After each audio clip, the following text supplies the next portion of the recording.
Indonesia के साथ जो डील चल रही है वो तकरीबन $200 मिलियन की है एटलीस्ट, लेकिन ये $350 मिलियन तक भी जा सकती है। आईएमएफ अभी फिर वही प्रॉमिस लेके आगे नहीं बढ़ना चाहता है, इसलिए कि एक दफे वो कहते हैं ना, वंस बिटन ट्वाइस शाई। एक दफे आपने उनको गप किया, वो मान गए, अब वो मानने के लिए तैयार है। एक जो डेट रिपोर्ट आती है स्टेट बैंक की, उसमें पता चला है कि जितनी वसूलियां हैं वफाक की जो वसूलियां होती हैं जो सूबों को पैसे देने के बाद, वो उसमें 400 अरब या 200 से 400 अरब और डालेंगे तो सिर्फ कर्जों पर सूद दे सकेंगे।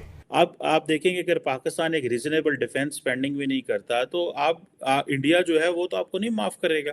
इस तरह करें भट्टी साहब, ये जो है ना जितने बाकी के शेल रह गए मेरे भाई, ये चला दे ताकि पैसे आ जाएंगे। अगर आईएमएफ मुआहिदा नहीं होता खाक में बंधन, तो बैंक ऑफ अमेरिका के मुताबिक नाजरीन पाकिस्तान को बैरूनी अदायगियां रोकना पड़ सकती हैं। आपको पता है कि भारत के जो वज़ीर आज़म है वो ऑलरेडी ये कह चुके हैं कि जनाब हम अपनी जो डिफेंस एक्सपोर्ट है उसको उन्होंने 5 साइन कर रही है, तकरीबन जो $200 मिलियन की है, जिसमें वो सुपरसोनिक क्रूज मिसाइल्स दे रहे हैं इंडोनेशिया को। और ये आप समझ लें कि ये जो इंडिया की जो इंडो पैसिफिक स्ट्रेटजी है, जो उसमें वो क्वाड का पार्टनर है, तो उसमें जो जितने भी स्मॉलर छोटे ममालिक हैं साउथ ईस्ट एशिया में, वहाँ पे वो अपने ये चीज़ें कर रहा है। अब जो ब्रह्मोस है, आपको मैं बताता चलूँ, ये बेसिकली एक जॉइंट वेंचर है इंडिया और रशिया का, और इन्होंने ये समझ लें कि ये इनकी पहली जो है फॉरेन डील है, जो कि सॉरी सेकंड होगी, क्योंकि ये पहली जो थी इन्होंने फिलीपाइंस को तकरीबन 375 मिलियन के जो शोर बेस्ड एंटी शिप मिसाइल दिए थे। अभी आपको पता है कि भारत के जो वज़ीर आज़म है वो ऑलरेडी ये कह चुके हैं कि जनाब हम अपनी जो डिफेंस एक्सपोर्ट है उसको उन्होंने $5 बिलियन पे लेके जाना है। This is what he has been saying कि अपनी डिफेंस एक्सपोर्ट को $5 बिलियन के तौर पे लेके जाना है। और जो ब्रह्मोस एरोस्पेस है वो ये कह रहे हैं कि हमारी जो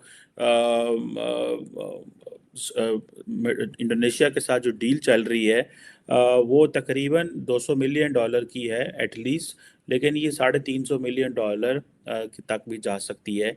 और अब ये आप देख लें कि ये एक बड़ी डेवलपमेंट है फॉर इंडिया। पाकिस्तान जो है, मैं अब देखिए ना, ये जितने भी साउथ ईस्ट एशिया में ममालिक हैं, इंडोनेशिया, मलेशिया और बहुत सारे ब्रुनाई वगैरह इधर उधर, ये वो सारे इस्लामिक ममालिक हैं, लेकिन पाकिस्तान इनके साथ कोई अच्छे ताल्लुकात बना के नहीं रखे।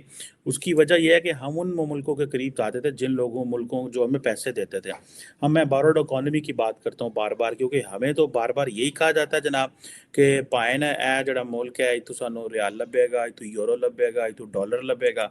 तो इस वजह से हम उन मुल्कों के करीब नहीं गए। और बेसिकली आज जब हालात इस तरह के पैदा हुए हैं कि पूरी दुनिया इस खित्ते में अपना असर वसूल रख रही है, तो हम क्या कर रहे हैं, ऐसी जनाब उस पास जा ही नहीं रहे। हमने आंखें बंद की थी, जिस तरह की कहते हैं हमारे में है ना कि जो बिल्ली को देख के जो कबूतर आंखें बंद कर लेंगे, असी जनाब वो अपनी अक्खा बंद कर लिया, ऐसे कहते हैं यार है तो आई कोई नहीं। अच्छा भट्टी साहब, अभी बात हो रही थी डॉन में, कहा जी पॉलिटिकल इंस्टेबिलिटी की वजह से आईएमएफ पैसे नहीं दे रहा है। आईएमएफ बड़ा नेक है, वो बड़ा हमें कहते हैं हम अच्छे बच्चे बन जाएं, लेकिन पॉलिटिकल इंस्टेबिलिटी तो है, मगर आईएमएफ साहब आपकी वजह से है ये इंस्टेबिलिटी। हमने बिल्कुल वही किया जो आप हमें बताते रहे, और इन सब नालायकों ने आपकी बात मानी और आज हमें भिखारी बना दिया। ये आप फरमाते हैं कि हम भिखारी हैं। जी ज़ल्मे खलीलज़ाद साहब ने फरमाया है, जो कि बड़े काया डिप्लोमेट और अमेरिकन इस्टेब्लिशमेंट के बड़े अंदर के आदमी हैं, कि जी ये इंसान बने, मुराद ये कि खान साहब को गिरफ्तार करना, ये सारी कहानी बंद करें।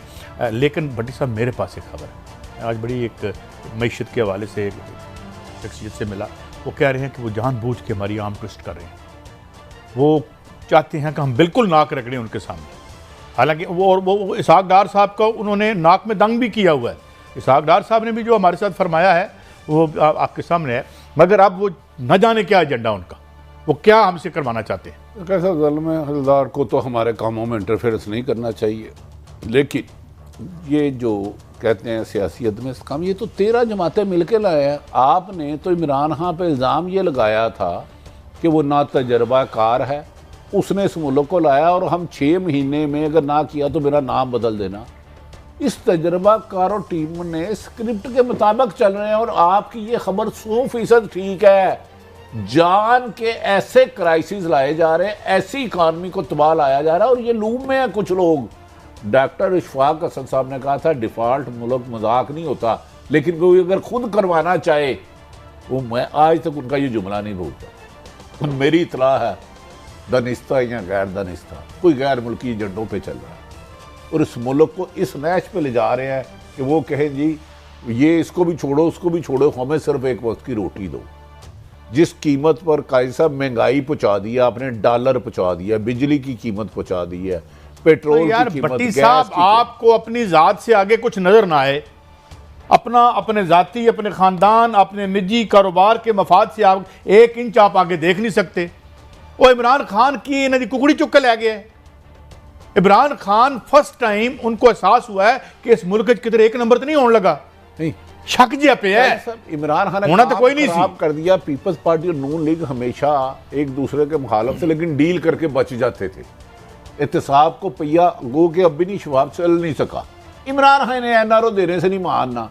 मैं कह रहा हूँ इमरान खान साहब जो उन्हें सदर पाकिस्तान आरफ अलवी साहब ने ऑफर दी थी, इनको डील दे दें सिर्फ एनआरओ पीडीएम वालों को, तो इमरान खान के पर्चे 15 दिन में सी के सी खत्म हो जाएंगे। काजी साहब ये सौदेबाजी हो लेकिन रही मैं है। भट्टी साहब इन सबको एक बात कहता हूँ, तमाम स्टेक होल्डर्स को, जो मेरी राय है और जो बहुत अहम यहाँ के मैशदानों की राय है जिनसे मेरा रब्ता भी रहता है, उनका नाम मैं इस तरह पूछे बगैर नहीं ले सकता, कि खुदा के लिए इन आलमी इदारों के सामने खड़े हों और अपने हमारे मफादात, अपने 2-2 टके की दुकान को बचाने